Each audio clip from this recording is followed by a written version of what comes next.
All right, welcome back to Virtual School Assembly. Today, our guest is Grant Baldwin.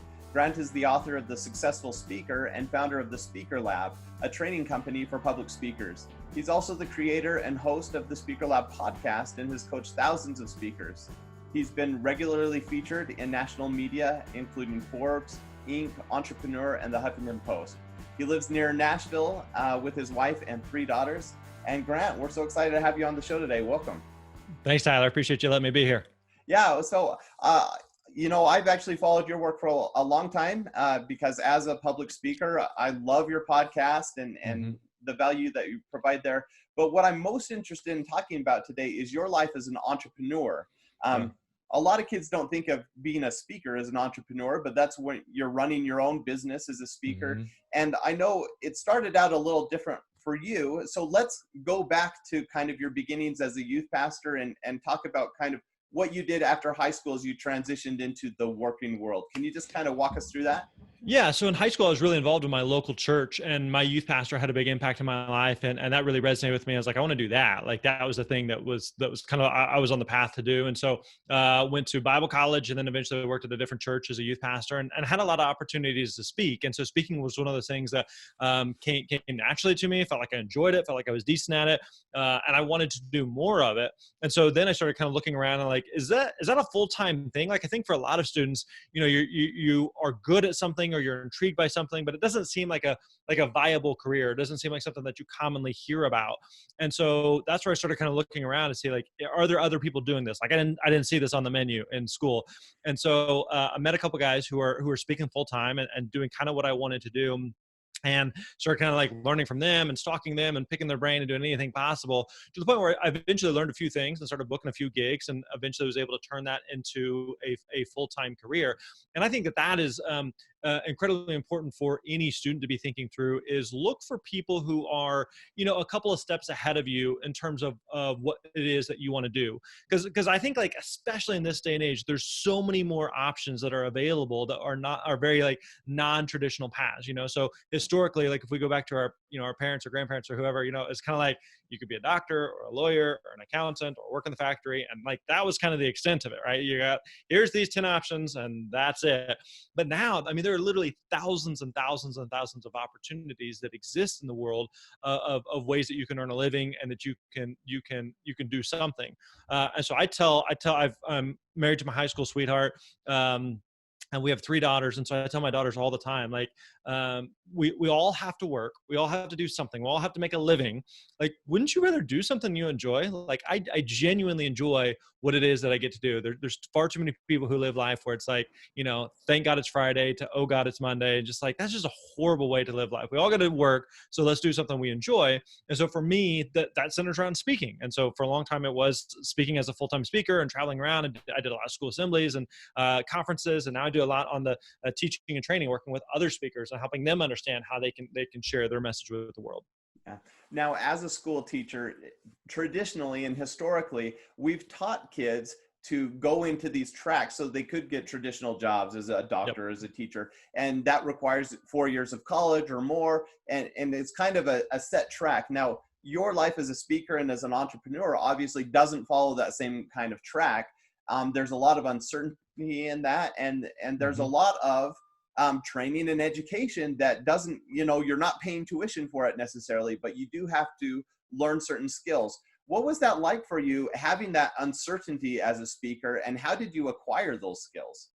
Yeah, I think the idea of having uncertainty is something that's going to be the case just in life in general, right? So what I mean by that is, as an entrepreneur, I like being in control of my own destiny. I like being the one that's responsible. I don't want to be at the whim of another company or an organization. Like, I want to feel like whether something is a huge success or a massive failure, I want to feel like I at least had something to do with it, or I had control over it, versus like it's completely out of my hand, right? And so I think the idea that, like, well, if you're an entrepreneur, you have a lot of uncertainty, but if you're an employee and you have a traditional job, then you don't have as much uncertainty. And I don't know that that's necessarily the case. Just because you have a job doesn't mean you're guaranteed a job. You could certainly lose that job. You could be downsized. You could be transferred. You could be let go. There's any number of things that could happen. And in fact, as we're recording this, we're kind of in the thick of what's happening with COVID. And I think that's really brought to light for a lot of people that are like, I've done all the right things. I checked all the boxes, and we've all kind of heard some stories of that. Maybe students that may be watching this, maybe this has happened to your parents, of they did nothing wrong. And yet because of these outside situations and circumstances of what's happened, they lost their job, or their job was dramatically affected. I've, friends and family who that's happened to them, who, like, they're no fault of their own. It's just this crazy situation that, has never happened in the world. All of a sudden has happened. And now all of a sudden they are dealt with a lot of uncertainty that they weren't responsible for. So I feel like whether you're working in a job or you're working as an entrepreneur or whatever it is that you do, you're going to deal with uncertainty. And that's just part of it. And so it kind of reminds me of this, like, I remember this analogy, that life is kind of like driving a car at night. When you're driving a car at night, you can only see a few feet in front of you, right? But you can drive hundreds or thousands of miles that way, right? So at this moment, for everyone that's watching this right now, you really just know, like, a few feet in front of you, kind of have an idea of what today looks like, what maybe tomorrow, the rest of the week looks like. I have a rough idea of what a couple weeks from now, but like, what is a couple months from now? What does a couple years look like? Like, we have no clue whatsoever, right? But you can make the entire journey that way. And even though you can't see that far ahead, there is, again, that uncertainty, but that's part of it. Like, that's part of life. And so I think there's absolutely, like, a sense of, like, learning to embrace that, learning to recognize that, like, that's the way life is, and so the more we can learn to, like, mentally and emotionally manage that and recognize, like, I'm ultimately, with whatever I do, I'm not in control, and there's going to be uncertainty, and you're not guaranteed success, you're not guaranteed squat, that you still embrace that, as that's part of the fun, like, that's part of the challenge of it, versus like, and if I just knew how life was going to play out for the next 50, 60, 70, 80 years, like, that's kind of boring, like, I like the uncertainty of knowing I got to keep working. I got to keep earning what I have, and not that something's just been given to me. Right. Now, some of us like boring. Some of us like knowing what's coming up, but sure. But you're a little different there, Grant. Now, that's great to hear from you. However, I think also you've just been really successful in the things that you've done. So when we look at your speaking career, when we look at your speaking business, and even your life as an author, you've had incredible success. What is it that made it so that, one, you had that success? And I mean, as we're working through this uncertainty, you'd never written a book before your first book. You'd never run a business before your first business. What gave you the courage to kind of pursue those things and to plunge forward? Well, I'll give you a couple of thoughts here. So one would be, there's two types of regret in life. Okay. There's the things that we did that we wish we hadn't done. And we all have our fair share of those that we don't want to talk about. Right. But then there's also the side of the things that we didn't do that we wish we had tried. And for me, when I started kind of thinking through, like, I'm interested in speaking, I think I could be a speaker, I kind of want to give a shot. I want to give this a shot. I want to make a run at this.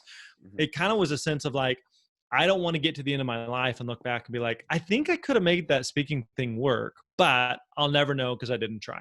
And so that was a big thing that was kind of nagging at me, feeling like I would rather give this a shot and have it be like a complete train wreck and a complete colossal failure, and know at least I gave it a shot, versus getting to the end of my life and be like, man, I really wish I would have done that. And so that was a big thing on my radar whenever it came to speaking. I would also say, and I think it's easy, especially in this day and age, for, like, with social media and how much of our lives are lived online, that every single one of us, we want to show the highlight reels. Like, we want to show, like, hey, look, this is my resume. Look at all this good stuff that it, like, the stuff that you see. Like, if you're watching SportsCenter, if you're a sports fan, you're watching SportsCenter or something, they're showing the home runs, like, they're showing the game-winning baskets, they're showing the touchdowns, like, they don't show the interceptions, they don't show the strikeouts, they don't show the fumbles, like, they don't show that stuff, because that's the stuff that every person, every human has.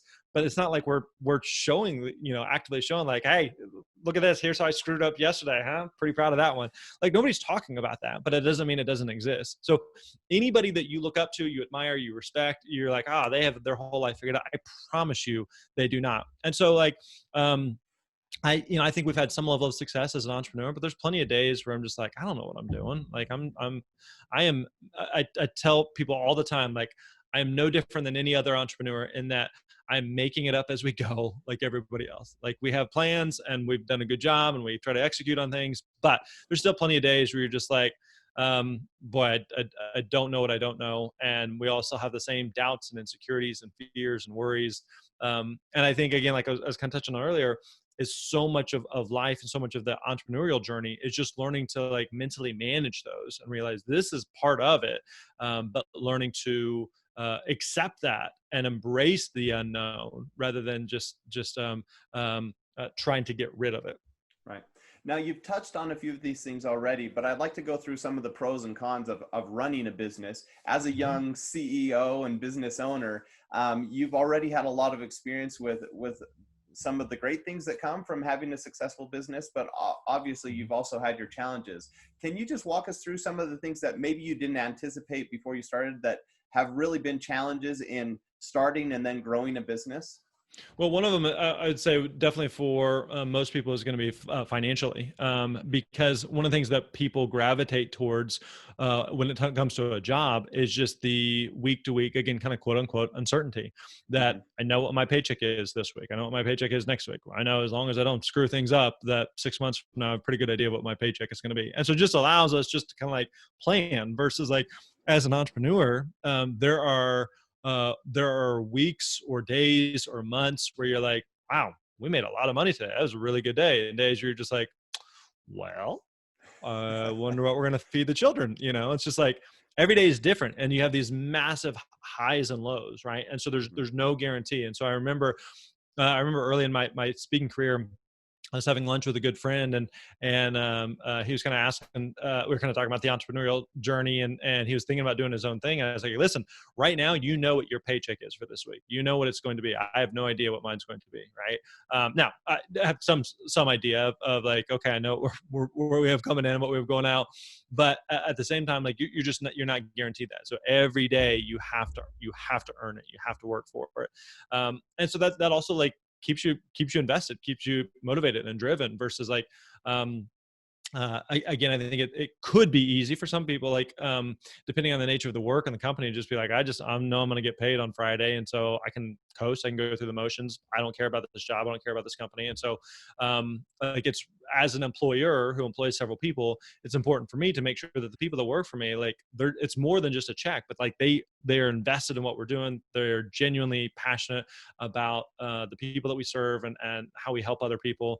And that's a big responsibility for me, is to make sure that I provide that type of opportunity. So I would also say, like, I don't think everybody has to be an entrepreneur. You know, there's plenty of people who are great people who love what they do, who have a great job. Like I would say that a lot of the people that work at our company, they love what they do. Like they don't necessarily want to do their own thing. Like they're like, I really, really like working here. I like the people that I get to work with. The other thing with being an entrepreneur is I have to wear a lot of different hats. There's a lot, like all the things I'm responsible for versus, people on our team. Like I'm really good at this one thing. So all I get to do is focus on this one thing. And that's great. Or I'm really good over here and all I want to do is focus over here versus like, if I said I'm really good at this one thing, but I'm also responsible for these other 5 things that I just don't enjoy, but like I got to do them. And that's part of it. So there's certainly like that side of it, of being an entrepreneur, that not everybody has to be an entrepreneur. Like there's nothing wrong with like being a really, really good employee for a company. Yeah, I can attest to that because I have my dream job right now as a school teacher, but that doesn't limit what I Right. do on the side, right? So I can still have side Totally. hustles and where I'm doing entrepreneurial type things, but I have that steady paycheck. I have Yep. the consistency of my job. I know I'm going to see my students from week to week. And Mm-hmm. so, yeah, there certainly is a middle ground there as well. Yep. As an entrepreneur, as a business owner, what are some of the best things? What are the things that you love most about running your own business? Yeah, I like the freedom and flexibility. I'd say that that's probably the biggest thing, is I get to make my own schedule. So, I don't have to think about, it could be something as big as, hey, let's take a week or 2 off and go on a trip or go on a vacation or something like that. This past fall, I took a whole month off, and turned the keys over to the rest of the team and said, hey, I'm going to take a month off. You guys got this. I trust you. So having the ability to be able to do that, so it could be something to that scale, but it could be something as small as, I want to play golf this afternoon. So I'm going to, clear my schedule and play golf, or I want to hang out with the family, or I want to go swimming with the family, or whatever it may be, of just having the freedom and flexibility to do that. Cause I think, here's one thing I don't like about like school. Okay. Is that, I think we come up in this world where it's like, you go to school Monday to Friday, 8 to 3 or whatever it is. And we've done that for years and years and years, just because that's the way we've always done it. Right. Yep. And so I remember early on, before we started recording, we were talking about my wife homeschools our daughters. She's been homeschooling them for 6 or 7 years. And so I remember one of the first years we were homeschooling them, and they were, several years younger. And they came in one day and said, "Hey, if we do tomorrow's work today, does that mean we can play longer tomorrow?" And I was like, yes, because that's the way it is for as an entrepreneur, right? Right. If that means you want to, you want to take a day off, but I mean, you get to bust a little bit harder the day before, you can do that. Like you have a choice in that. So I like that. I like being in control of and having that freedom and flexibility. Yeah, that's really cool. And honestly, that is a really difficult thing about the traditional school system. I deal with that with my students is, we want to work ahead. We want to do these things so we have more flexibility Right. in the future. And as a teacher, sometimes my hands are tied. I can't let them do certain things. Right. And so there are challenges with that. I do think that being an entrepreneur has really prepared you well for an uncertain world like the one we live in. As we wrap up here, what would be your advice to kids looking forward where we don't know what this new normal is going to be, but you've learned so many lessons through your life as an entrepreneur? What can you say to maybe help prepare them for an uncertain future?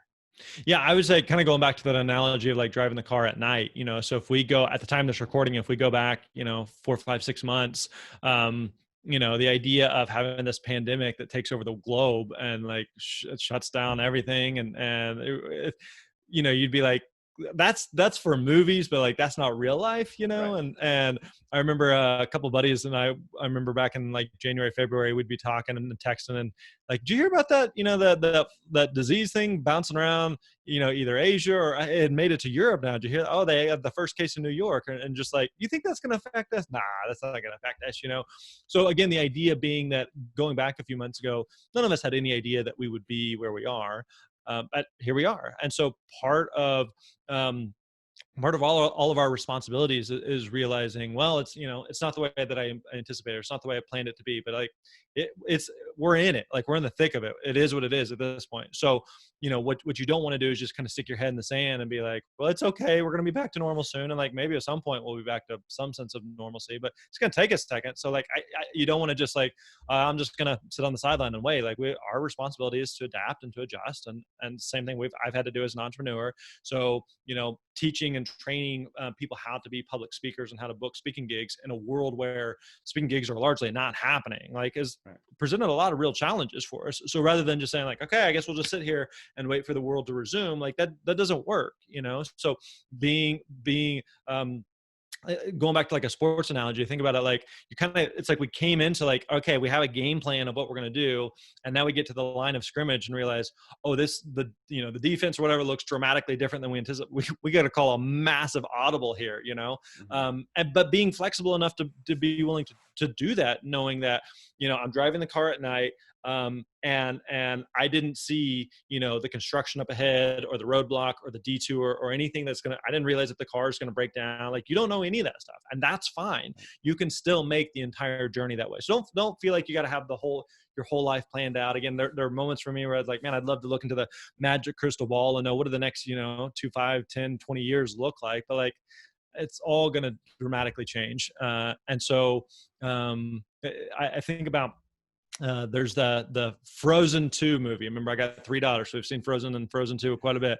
And there's the song in there that's like, do the next right thing, And I think about that a lot, that we don't know how this is all going to play out in terms of COVID. We don't know if there's going to be another pandemic in our lifetimes. We don't know all the things that are going to happen, but just do the next right thing for you without being like, I need to know the whole scheme of how every single moment of my life is going to play out, because you don't. And so it's okay to embrace a little bit of that uncertainty. Yeah, well, that's great advice. Do the next right thing. Grant, thank you so much for spending some time with us this morning and sharing a little bit of your entrepreneurial journey with us. If kids want to follow you or know what you're up to, where's the best place for them to find you online? Yeah, pretty much everything we do is at thespeakerlab.com, thespeakerlab.com for anybody who's interested in speaking. I will say, I actually had another podcast I used to host a couple years ago that students may be particularly interested in. The podcast is called How Did You Get Into That? How did you get into that? And so it was about 140 some episodes where I did interviews with people who are just doing interesting, unique sort of things. Again, things that you wouldn't have seen on the menu. And you're going like, how did they get into that? So I interviewed a guy who was a professional NBA mascot, a lady that was what's called a cheesemonger. She's one of the top cheese experts in the world. A guy that was a Lego master builder, one of the top Lego builders in the world. A guy that used to work for Nike and design Air Jordans. So some of these type of jobs and careers, you're like, how do you get into that? Like, if I wanted to do that, how would I go about doing that? As well as hearing from some of them and figuring out like, okay, if they could figure out how to make their dream a reality in terms of a career, like surely I can figure out mine. So go check out that podcast again. It's called How Did You Get Into That? Perfect. Well, thank you so much for spending some time with us today, Grant. It's been awesome. Thanks, Tyler.